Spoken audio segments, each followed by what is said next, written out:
வணக்கம். பாலியல் பிரச்சனைகள் பற்றி, செக்ஸ் பிரச்சனைகள் பற்றி நண்பர்கள் ஆலோசனை கேட்பது சரியா அப்படின்னு கேட்டிருக்காங்க.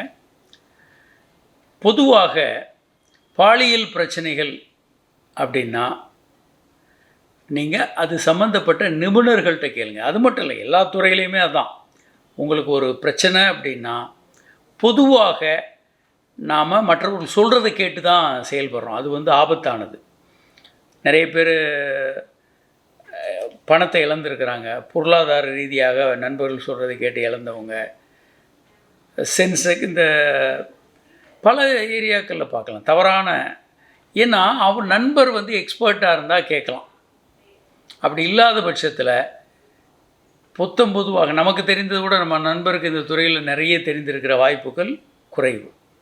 அப்போது ஒன்று நிபுணர்கள்ட்ட ஆலோசனை கேட்கணும். இல்லைன்னா நிபுணர்கள் எழுதிய புத்தகங்கள் இன்றைக்கி ஈஸியாக நிபுணர்களுடைய வெப்சைட்டு, WHO ஹெல்த்னா WHOனுடைய website, world health, sexual health அவங்களுடைய வெப்சைட்டு, இப்படி ஏராளமான கண்டென்ட்டு இருக்கணும். யார் சொல்கிறாங்கன்றது முக்கியம். போலி மருத்துவர்கள், இந்த துறையில் நிபுணர்கள் அல்லாதவர்கள் சொல்லும்போது அதை நம்ம ஏற்றுக்கொள்ளக்கூடாது. அதனால் எந்த துறையானாலும் அந்த துறையில் நிபுணர்கள், உண்மையான நிபுணர்கள் சொல்கிற கருத்துக்கள் தான் நம்ம எடுத்துக்கணும். அல்லது WHO போல் இந்த துறையில் ஒரு தன்னலம் கருதாத ஒரு உலக நிறுவனம் ஆராய்ச்சி பண்ணிவிட்டு அதனுடைய ஆய்வுகள் அவங்க சொல்கிறாங்க.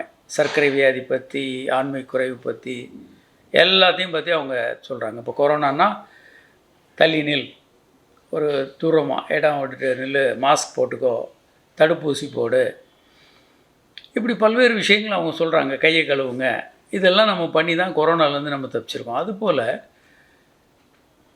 ஆய்வுகள் அடிப்படையில் முடிவுகள் எடுக்கப்பட்டு அது சம்பந்தப்பட்ட WHO அந்த துறை நிபுணர்கள் அவர்கள் சொல்கிறது தான் சரியாக இருக்கும். அதை தான் நம்ம எப்பயுமே கடைபிடிக்க வேண்டும்.